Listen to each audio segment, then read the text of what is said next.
Hey everybody, Chris Haas. We're live today at Car Talk on Thursday at 2 o'clock.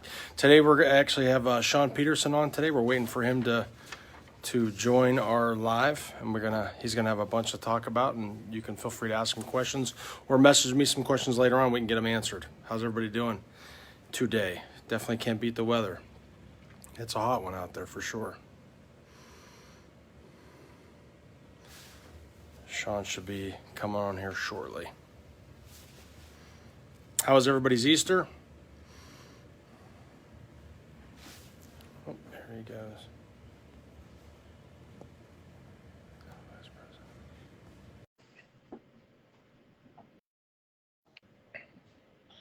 Hey, Shaun. Chris, good afternoon. What's going on, buddy? Hey, everybody, I'd like you to meet Shaun. He works for Buckeye Dealership Consulting, and he's going to tell you a little bit about himself. I've known him for, how long have I known you now, Shaun? It's been 15 years almost, probably. Yeah, I was going to say 15 years. And I mean, if you're not the go-to guy for anything illegal in the automotive industry, I don't know who is. I mean, you know just about everything there is to know about car law, and then some. I appreciate it. Tell us, give us a little brief resume about yourself. Sure. So as Chris mentioned, I'm with Buckeye Dealership Consulting. We're a company that helps car dealers with reinsurance programs, which for consumers may not sound very appealing, right. But for car dealers is a fantastic thing. So I'm the Executive Vice President and Chief Legal Officer, but I've spent the better part of the past 20 years representing car dealers in some form or fashion in private practice. I just finished up a stint as the Senior Vice President of Legal and Government Affairs for the National Independent Automobile Dealers Association, which is a trade association that represents used car dealers across the country. So before that, I was in private practice, a partner law firm, and started my career at the Ohio Attorney General's office and got to run the consumer protection section regulating car dealers. So been involved with car dealers in some form or fashion for quite a long time. That's amazing. Yeah, and I tell everybody, guys, when I have any questions legally about the automotive industry, Shaun is the first one I call.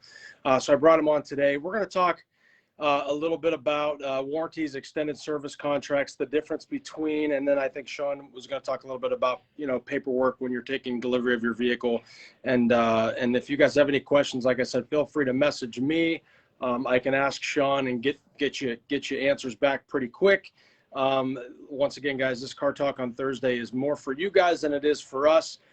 We just want to make it a complete open forum where you guys can ask anything you want. We want to be your expert. We want to help you out over at Haas Auto Group here. So go ahead and Shaun and start with the difference between a service contract, extended warranty, and what's the difference? Sure. So that's generally a confusing thing for a lot of people, and it's pretty simple when you kind of break it down into this thing. So a warranty is something that a seller of a good or a manufacturer of a good provides to the customer at no cost, and it's to handle repairs and stuff like that. So take cars out of it for a context, and think about your iPhone, or think about your DVD player, TV, whatever, right? So when you buy that TV new off the Best Buy shelf, you're going to get usually a 1-year limited warranty in case there's a breakdown. Then that gives you as a customer an opportunity to have that repaired in the context of the terms of the agreement. So that's a warranty. In a car situation, the dealer will often provide a warranty. If it's a new car, then manufacturers are providing some as well. So the difference with the service contract is you're paying for some kind of coverage. Think of it kind of like a product insurance. Right. You're going to pay for some term, and usually that term comes in miles and or years or both. And then you'll have the benefit of having certain components covered if there's a breakdown in your vehicle. So easy way to distinguish it is warranties provided by the dealer or manufacturer. Service contract is something that you're paying for. Well, and that's typically, like us over here at Haas Auto Group, we offer a 90-day, 3-month, 90-day, 3,000-mile warranty when you take delivery of the vehicle. But if you'd like a 5-year or a 6-year, or, you know, depending on how you drive and all that stuff, you can buy an extended warranty, which would extend the time of that. Maybe even after the manufacturer's warranty is up as well. So, and when Chris says extended warranty, that's kind of the sister clause for extended service contracts. right. It's the same thing. Yep. All right. Perfect. I mean, I don't know if anybody has any questions, but like I said, feel free to. I mean, I know a lot. It's Thursday, 2:00. We don't get a lot of live listeners, but I think we get a lot of listeners later on in the day. So feel free to mention, you know, or, you know, message me directly if you have any direct questions about warranties or, you know, extended service contracts, etc. I guess another good question is this is with the big. I got a good question. I just kind of thought of this. I don't mean to put you on the spot, but so. You know, nowadays with COVID and all that stuff, you know, people are buying cars and not actually coming to the dealership. How could you expect to get your paperwork, or how could you expect that process to go if you're working with a reputable dealer, and maybe how it shouldn't go if you're not working with a reputable dealer, if there's a right or wrong way for that to even happen? Well, that's a great question. And some of that is subject to, you know, where you're at in your states, right? Various states are in different phases of reopening and such. So there was a period of time when this first started where a lot of states were closed down, and car dealers could still sell cars, but they had to deliver the vehicles remotely, or, you know, all the paperwork was done in a way where people weren't coming into the dealership and potentially being exposed. So anytime you're buying a vehicle online or remotely, you know, you should expect probably delivery of paperwork in two different ways. One is a lot of dealers are set up to send things now electronically and have, you know, some element of a DocuSign type product where you're signing electronically. Now, some pieces of the deal, paperwork in the deal, still have to be signed with what we call wet ink, right? You have to, you know, sign it with pen and paper and send it back. So one of those pieces of paper is the odometer statement. So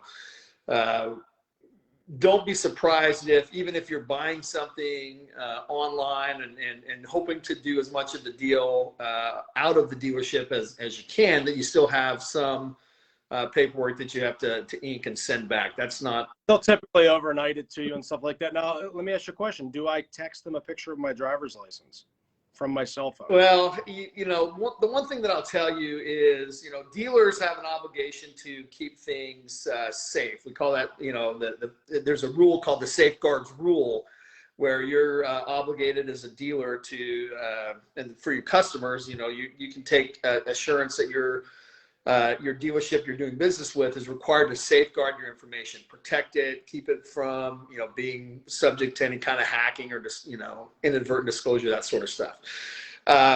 Whether to send something via text, you know, a lot of that is how much faith and confidence you have in your carrier and the security of your brand. So when the dealer gets something on his end, he's got to have a plan to protect that information. So I think you can feel confident that these good reputable dealers are going to have that in place. How do you know you're getting a good I mean, obviously everybody that's watching already got a phone call from somebody saying, I want to extend my service contract. You know, how do you know you're getting a reputable extended service contract when you're buying a service contract? Because there's been people out there that have been burned before. I hear it all the time in the dealership. For sure. It's important that you as customers know that you know, anytime a warranty is offered, the dealer has to provide you a piece of paper of what is covered in that warranty, right? There have to be some explanation of, here's the components, here's the length of time, here's how many miles might be covered. Same is true in service contracts, right? The service contract is a contract. It's a written agreement between you, the customer, and whoever is providing that particular coverage, whether it be an insurance company, whether it be a dealer warranty company, whatever the case may be. So ask for it, take the time to read it, understand what is going to be covered, what is not going to be covered. A lot of these are what we call stated component agreements, which means that they will clearly list this is what's going to be covered, right? Engine and what's covered in the engine, lubricated parts, that sort of stuff, transmission, right? Major sort of air conditioning, those kind of components. So look for what's specifically stated and take note of what's not there, because a lot of times I've certainly had customers that have made mention to me that they thought they were getting some particular component covered, but it wasn't specifically listed. This is what we're going to cover. And if Correct. it's not listed here, we're not going to cover it. Right. I've also seen, and you correct me if I'm wrong, I've seen certain warranties that cover up to only so much money. Correct. So you might be buying an engine, transmission, drivetrain warranty thinking if the engine goes, I'm good. But all of a sudden you get a bill from your service department, it's $5,500. The warranty says, well, we cap out at a percentage of the price of the vehicle. We're only going to give you $3,500 towards that $5,500 repair. Correct. And some warranties or service contracts have lifetime caps as well, right? So we will cover this up to, let's throw a number out, $10,000 in lifetime expenses. So just need to be very cognizant of what's specifically mentioned and what's not in the agreement.